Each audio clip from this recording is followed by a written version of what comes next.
thank you for the panelists for being here. It's going to be fun for just the next few minutes to collectively get some of your insights on a few things. It was interesting. I'm just going to throw this out there real quick. I remember things just a little bit differently than Greg does about that whole Le Mans race with Ben. It was fun. I'll just throw it in real quick. I remember sitting at home watching the race, same as Greg said and Kyle said, a little bit behind, thinking, how are they going to win this? I had hope they were going to win, and I stayed up that night watching it, and I could not believe Ben come from behind and win. I couldn't go to bed. I didn't know what to do, so I sat there for a little bit to give Ben a few minutes, send him a congratulatory text, thinking he'll see this in the next couple of days, and he immediately sends me a text back saying thanks. I get into the office a few hours later and go talk to Greg, and I'm like, did you see that race? And with Ben up here talking about his selfie and getting a little emotional with us this morning, that was the first thing that Greg actually said, was how emotional he got seeing that Corvette with the Max Connect logo across the finish line at Le Mans. So Greg got just as emotional, if not as much as Ben did here a few minutes ago. So today with this panel, what I'm really excited about is this is titled "How to Grow a Successful Business from the Ground Up."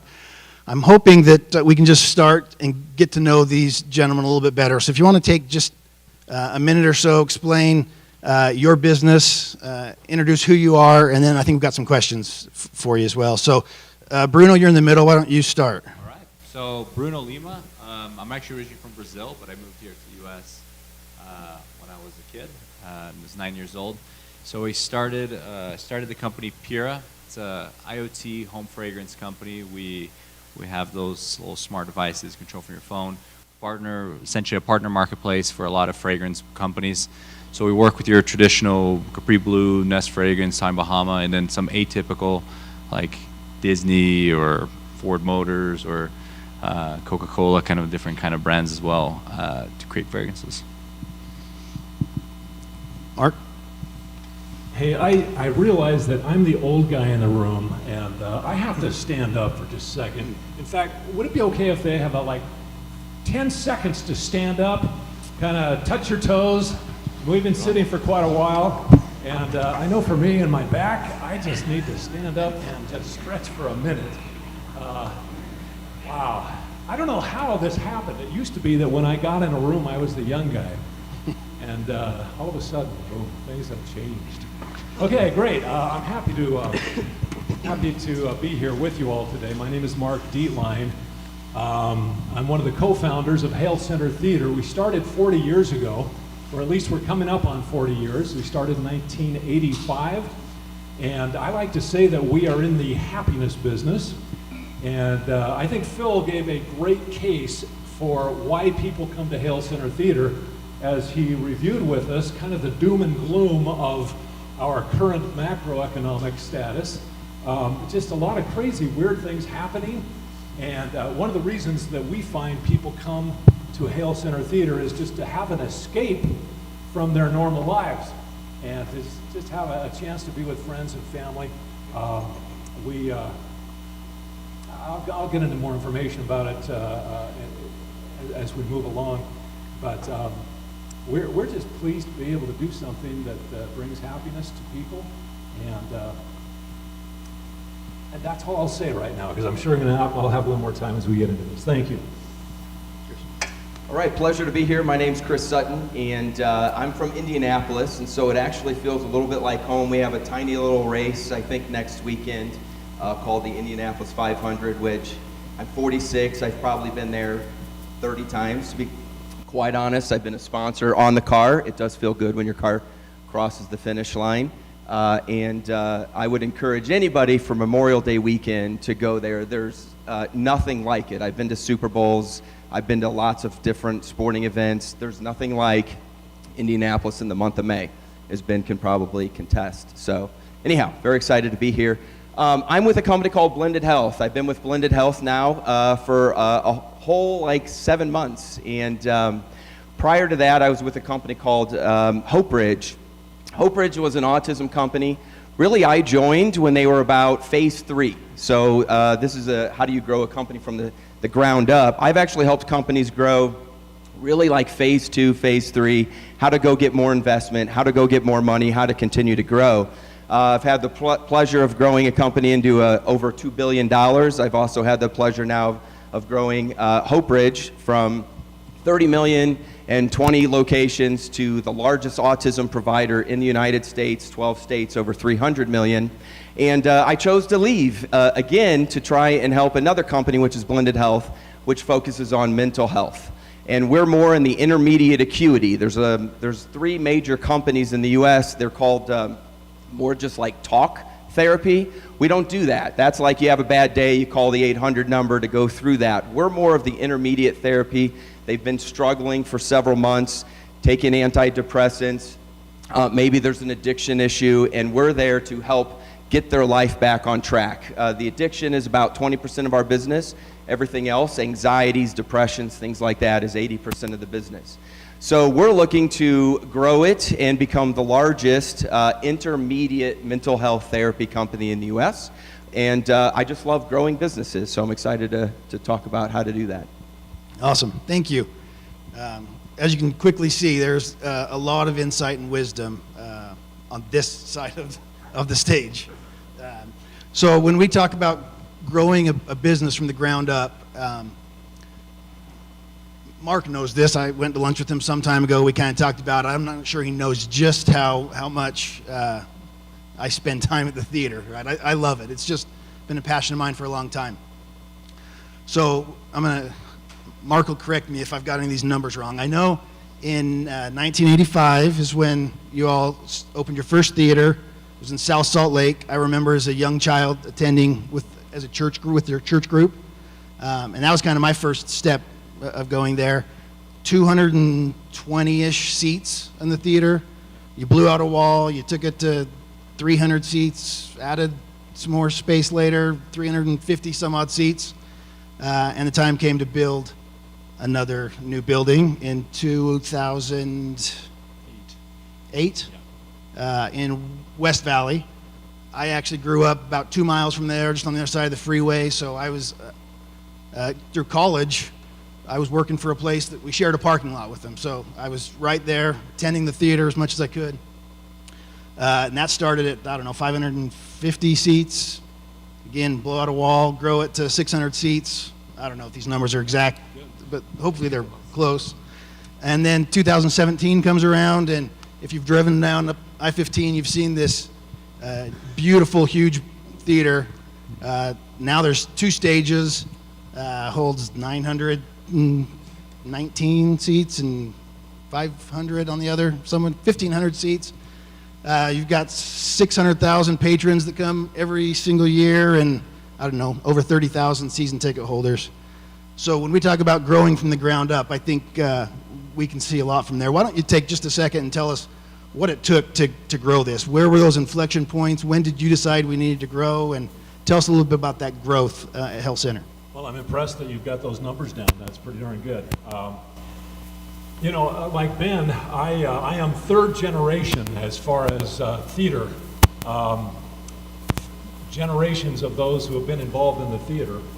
I have to go back to the point where my grandparents, Ruth and Nathan Hale, started theater, actually living here on the west side of the valley back in 1934. They wrote a lot of shows, a lot of plays, and they put together a production team and a production troupe, and they would go up and down the Wasatch Front performing, and they did that for many, many years.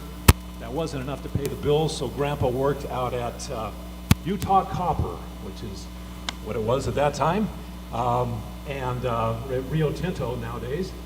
And he came back one day from work, and he told his wife, my Grandma Hale, he said, "I can't see myself carrying my lunch bucket to work for the next 30 years and then retiring." And she said, "If you could do anything that you wanted, what would it be?" And he said, "Oh, you know the answer to that, Ruth. I want to be a movie star." And at that point, This was during World War II. A lot of the leading men in the movies had been drafted into the services, and they felt that that was their time to go down to Hollywood and make it big. And so they packed up their 4 kids. They moved down to Hollywood in that area, and Grandpa would be in plays and so forth that he would get into, and he would audition during the day to try to get into movies. And he finally had a break to be cast as a supporting actor to a new lead who had just moved into town from New York. His name was Gregory Peck. And a week before the movie started filming, the producer dropped dead of a heart attack.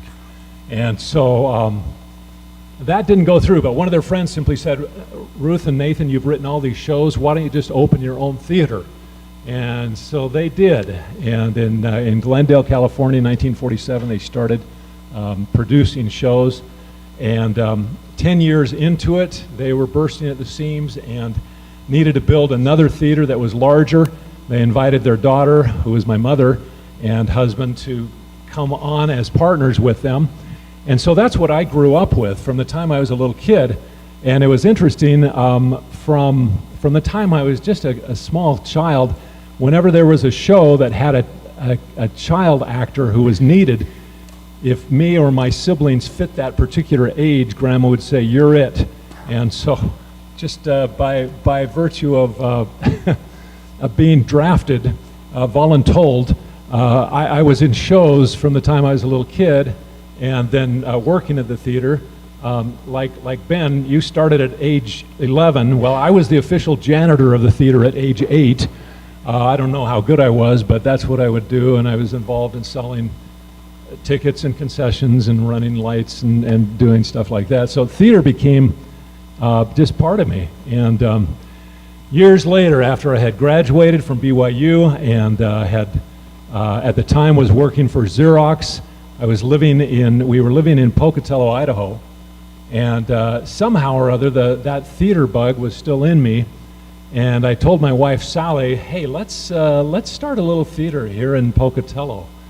And we found a building that we wanted to buy, and we had an earnest money offer ready to go that we would present the next morning. And Grandma and Grandpa, in their mid-70s, had moved back to Utah in their retirement.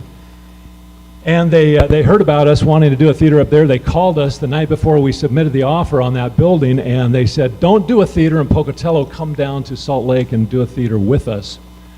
Because at that point they wanted to get started in their mid-70s, believe it or not, back into the theater business here in this area.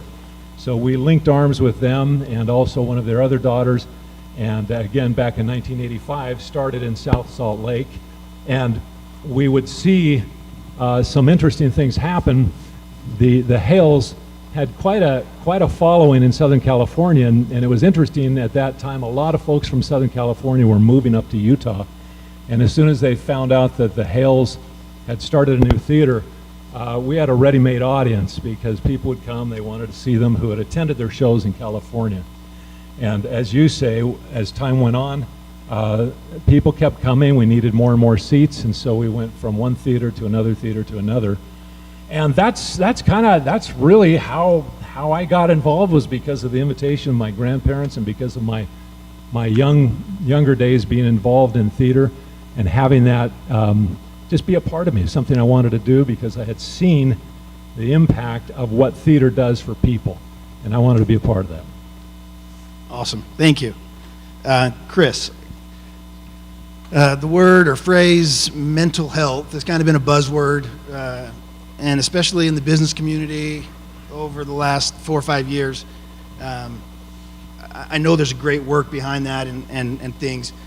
What trends can you tell us about maybe what's transpired over the last few years and kind of what's in store for mental health? Sure. Yeah, so about 20% of the entire United States has a mental health condition of some capacity, right? So 1 in 5. Of that, another 25% of that 20% have very acute mental health challenges as well. So a lot of organizations are working, trying to figure out what kind of services can we offer. most of them are offering that one-to-one therapy, which is basically how it works is you go once a week, 30-minute to 1-hour sessions, and you do that, the average is 9 months to a year. Our philosophy at our organization is how to get help faster, quicker, and get on your path to success. And so for us, it's we get you in and you do more like a 30-day, 25 to 30 days, and you come 3 to 5 days a week for 3 hours at a time. And then we get you better quicker, right? And you're also meeting with psychologists, maybe you need help with med management, things like that, versus just that slower 1-hour session every single week. It's kind of like the gym, the way we like to do it. If you want to go lose weight, I've got a program for you. You're going to go to the gym, and you're going to go once a week, and you're going to go for 9 months, and then get back on the scale and see how you're doing. Probably not a lot of change, right? So how do you get there faster and get help quicker? And that's kind of been our philosophy. But it's a market change. That's not how the country thinks about it. Most people, doctors included, businesses included, are just naturally thinking about that one-to-one therapy. And so there's a lot of solutions for that. There's not as many solutions of what we're trying to provide. Excellent. Thank you. Bruno, you've I'll use the word pioneered this new category of the internet, all in my terms, smart home fragrances. I read your bio and know a little of just your entrepreneurism and trying to grow some things. One of the things that I thought was interesting was some of the influences you've had, partners, other brands that you've worked with and partnered with. But maybe tell us a little bit about some of these influences and some of the folks you've partnered with some of this innovation and kind of where you're growing. Fantastic. I thought you were going to stop after internet, so you would have said I pioneered the internet. I was like, I just found out I did. You can take that too. That's. But it's so with partners, as I quickly mentioned at first, like our business model when we first started was very much from the beginning, like how do we create co-opetition rather than competition? Because we saw very quickly that we were the small fish when we started out. Today we're the largest tech company in fragrance in general, so it's great. We've grown quite a bit, but at first, any number brand could have probably taken us out with a good marketing campaign, and so we were very worried at first. So when we started, our business model was like, well, how do we create this marketplace to bring in some of these phenomenal brands to come in, collaborate with us, and have them push the marketing to us, so then we can then create the subscription model for this customer. And so we spent quite a bit of time initially bringing in the American brands, and so we have some phenomenal brands. We're actually moving. We just launched, funny enough, talking about car quite a bit today. We just launched into the car space last year. It's been doing really good. We're actually looking into, unfortunately, don't hate me, we're looking to Formula One. It was the marketing side of different things, but it's just because we're moving internationally to some Formula One does very well in some of the international spaces. And so as we've brought in a lot of the great American brands. Right now we're in the process of actually bringing in some really top tier, some of the more the luxury European brands. So we're actually heading out in June to Europe, meeting with both Italy, Switzerland, France, meeting with a lot of the brands out there and some of the main names that you'd find in some of the luxury names. And so that's kind of the next stage of brands and partners that we're collaborating with and working with. It's kind of taking it to that more European, international level, and even bringing them to the U.S. as well. Very good. Thank you for sharing some of your thoughts there. I'll be honest, I spent a little bit of time just getting some research done to prepare for this, and I saw your guys' bios. I went to your websites. I even checked you out on LinkedIn. Wanted to know a little more about your businesses and things like that. Some of your answers have landed perfect for some of the thoughts I had. So one thing stood out to me when I was just doing a little research on the three of you, and this is going to lead me to maybe my next question. I got online, and for each of you, whether it was your website or LinkedIn profile, I don't know if it's a company motto or personal theme, but there was a line that stood out, the very first thing on each of your guys' pages, and it really resonates with some of your answers here anyway, so this is going to be great. But for Chris, the first thing that came up on your website was Breaking Barriers and Healing Minds, Solutions for Lifelong Mental Wellness. For Bruno, what I saw was Life is Better When It Smells Good. And with Mark, it's, of course, Enriching Lives Through World-Class Theater. The cool thing to me is I read that. I mean, we're here today for business, right? But these are personal things. And that's awesome. So maybe take 1 second and just talk about the personal, whether it's these themes or whatever, but what this means personally for you all. Mark. You know, it used to be in my earlier days, having a job was solely for the purpose of making money, getting that check, and being able to pay the bills. And in fact, for the first 5 years or so of operating the theater, I still worked a full-time job. And then for the next, even once I went full-time into the theater, I still, in order to make ends meet for probably another 15 years, had to have something on the side to supplement that income, and in order just to again make sure we were covering all those bills. And so early on, as I think back on it, it was about making money.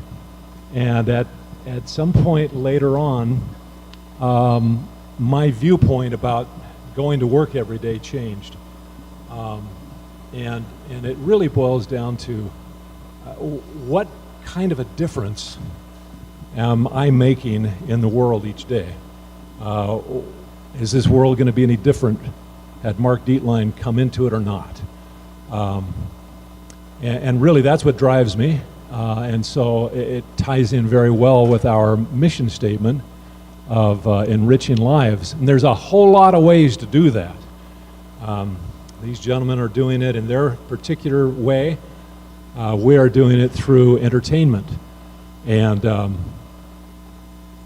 so all I can say to all of you, most of you I assume are entrepreneurs, you've got to be passionate and believe in what you do, and you've got to be able to feel like it's truly making a difference for good in the lives of others. Thank you. So I don't want to geek out on fragrance, but it's something I'm very passionate about. But when we talk about the five senses of the body, you know, taste, touch, sight, smell, feel, the sense of smell is the only one that has a direct connection to the cortex of the brain. And so, which means that it's the only one of your senses that the brain doesn't edit when it experiences it. So for instance, you can smell something and it triggers a memory that you may not know you remember, whether it's an ex or grandma's house or walking down a street on your mission or doing something like that, where your body doesn't do that with everything else. For instance, if you touch a piece of clothing, it doesn't trigger and go, oh my gosh, I remember a piece of clothing, right? You'd go crazy. The brain literally would be overstimulated. And so fragrance actually impacts your memories, your moods, your well-being more than anything else of your other senses. And so even though it impacts the most, it is the sense that we educate and understand the least about, right? You may have taught your children what a cow looks like. Oh, what sound does a cow, you know, what sound does a cow make, and all these different things and colors and different things like that. But I have not seen anyone sit down with their children like, this smells bitter, this smells sweet, here's the scent, here's that, here's how you break down the scent. So sometimes you may experience different things without realizing you're experiencing it through fragrance. And so we've taken that to heart with Pura, and we've very highly focused. There's often this misunderstanding that it's like Pura's trying to create the best scent in the world. And that's really not our mission. Our mission, like, we work with a lot of brands that are trying to do that. They're trying to create the best scent. But the way we see it is there is no one scent that's the best for anyone, right? Like for you, the fragrance for your car will be very different than your bedroom, than your kitchen, than your bathroom, than your cologne. And so to us, it's how do we choose the right scent for you, for the experience you're trying to create? And that experience includes calming down, energizing, getting excited, or, you know, throwing a party, or cooking, or, you know, I just want to rest, right? So there's different emotions, different feelings you're trying to create in the day. And at Pura, we take that very seriously of saying, like, how do we help with this? Like, one of the collaborations that we're in the process with is Spotify, is with a music, you know, so it's like, how do we encompass this side? And so we've been working with them on, like, how do we add that level to the music experience? So you're kind of experiencing something that excites you. How does scent play a role in that? And there's different partnerships, different things like that. but it really is around this aspect of like, how do we improve and change the experience you're having every single day through scent? Not just, does this smell good? Like, anybody can do that. I mean, but really when you start adding IoT and data and understanding and the feedback loop, that's when we start saying, like, how do we actually change the way you're experiencing things? Great. For me, it's been really an evolution of what I've liked and learned about myself. What I've learned that I like to do is grow a business that I can be passionate about, that has a personal connection to individuals. And if you kind of look back at my career in LinkedIn, I've always usually have worked for an organization that it was an individual owner, and I could get passionate behind that owner's vision and mission. And today, it's more around a passion for helping others. And so what I've really enjoyed is, you know, life's hard, work's hard, and you can have a really bad day at work at times, but then when you go home, you're like, you know what, I helped a lot of kids with autism today. Or, you know what, I helped a person not commit suicide today. And so to me, indirectly, I'm just the marketing guy, I'm not the clinician by any means, but that feels really good. And so I think for anybody to be successful with whatever they're growing, you have to be passionate about it, clearly, and then you have to surround the people around you that are also passionate as well. Smart is important, but they have to be passionate for what you're also trying to drive towards, in my mind, right? Like, so yeah, you have to get a person who really knows marketing, but for me, it's not about that. There's a lot of people that know how to do marketing, but marketing and maybe have that touch to want to help more people. You asked me about data points. 60% of the United States does not get help for mental health today. So 20%, 1 in 5, and out of the 1 in 5, 60% don't get help. So there's a huge opportunity to go help people, and how can my challenge, and I put pressure on Max Connect to go do it with us as well, is how can we help them faster? How can I get out into the rural communities? How can I get to the next major city quicker to help those people? Because they're not getting the help that they need. So that's what excites me. Awesome. I wish we had a lot more time to go through more questions, but with time, I just want to say again, thank you for spending some time with us today, sharing your insights, and if everyone could give a round of applause to our panelists today. Thank you. Thank you.